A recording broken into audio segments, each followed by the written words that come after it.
off so far. Yeah. So as we get to our dream scenarios, if the Kings manage to get the number 1 pick, if they manage to get anywhere between the number 2 and number 4 pick, what would you do? If the Kings get the number 1 pick in the draft, it really comes down to how much, if your guy is Cooper Flagg, how good do you think he's going to be versus whatever haul you believe that they could get for him. I would say if you get Cooper Flagg, I'm looking at packages regardless of whether it's the number 1, the number 2, the number 3, the number 4. That's not to say that I would take it, but I would listen. I would definitely listen, because if I'm Scott Perry, and yes, he has been given the ability to blow it up if he wants. That's what he's saying. But I think we could all agree, and it's been reported before. I believe it was from Mark Stein, but we don't even need Mark Stein to report it because we live here and we know what it is. They don't want to blow it up. That's why they didn't trade De'Aaron Fox for a boatload of picks and traded it for $45 million Zach LaVine. So we don't need anybody to tell us that, but at least we do have confirmation. So if I'm Scott Perry and I know that my boss doesn't really want to blow it up, right? I'm looking at who I can get for Cooper Flagg.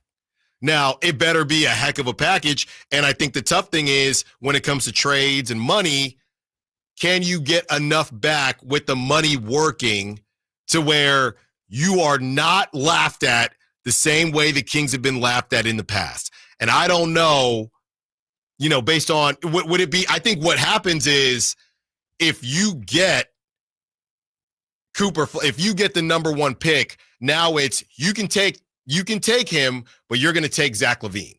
That's what I think it turns into. And then we're going to get a treasure trove of win now players that we believe will help. And, maybe, I don't know what happens. DeMar DeRozan, I don't know what happens there. I'm just saying because Zach LaVine, his money can bring you the most back.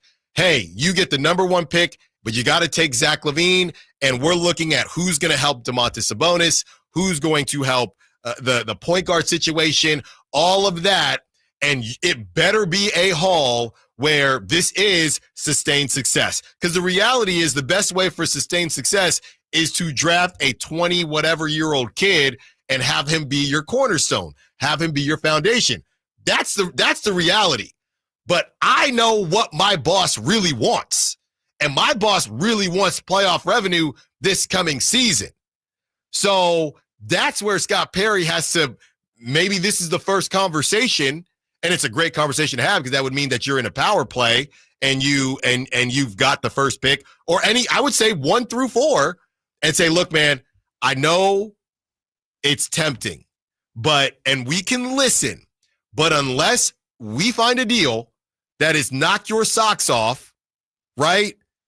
I just don't think we should put ourselves into a position where we say goodbye to a young stud like Cooper Flagg just for 1 year. This could be another 1 year in the playoffs. Let's look around. And again, we're going to talk about Derek Carr retiring, and as a Raider fan, how I feel about it. But let's take a look around. The problem with Derek Carr wasn't that he was bad. The problem is you started looking around the AFC West and you had Patrick Mahomes, you had Justin Herbert, and you're thinking, what are we actually doing? When everyone thought Russell Wilson was actually going to be good, what are we doing with Derek Carr? You look around the Western Conference, you trade away Cooper Flagg. Meanwhile, the Rockets are young. The Thunder are young. Wemby is coming. The Spurs are young. And we're going to trade away Cooper Flagg or any of the top 4 so we can sneak into a 5 seed or a 6 seed. We have teams that are exiting the conversation. The Clippers are going to exit the conversation at some point. The Warriors might be in a couple years. How about that? Warriors could be done in 2-3 years. They're done. I don't know what happens with the Lakers, to be honest. The Timberwolves, they're not extremely young. They might lose Naz Reid. So, and the Jazz are going to cash in at some point. So we can't sell this thing for 2 years of mediocre playoff play and have Cooper Flag go wherever the hell it is, probably to the Jazz. And after that, we're like, oh, okay, well, at least we had 2 years. You can't do it. We just watched this with Luka. And Luka was different because you had more control and you didn't trade. You just took the wrong guy.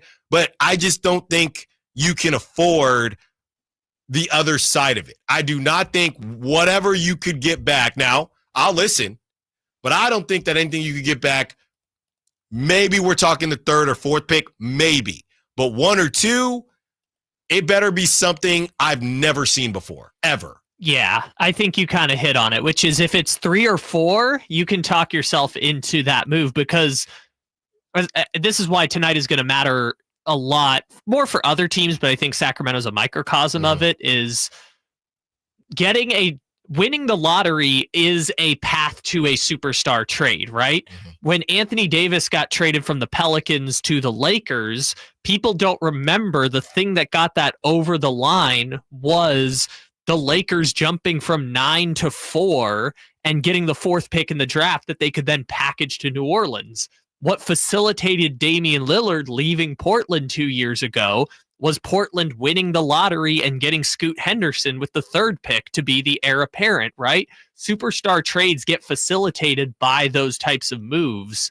So, yeah, I think whoever ends up 1 or 2 is going to sit and pick, right? It doesn't matter if it's Utah, Brooklyn, Toronto, San Antonio. Whoever gets 1 or 2 is going to stick and pick, no matter who it is, no matter your situation. But if you're in that 3 or 4 position, there's some room for flexibility when it comes to making a superstar level transaction.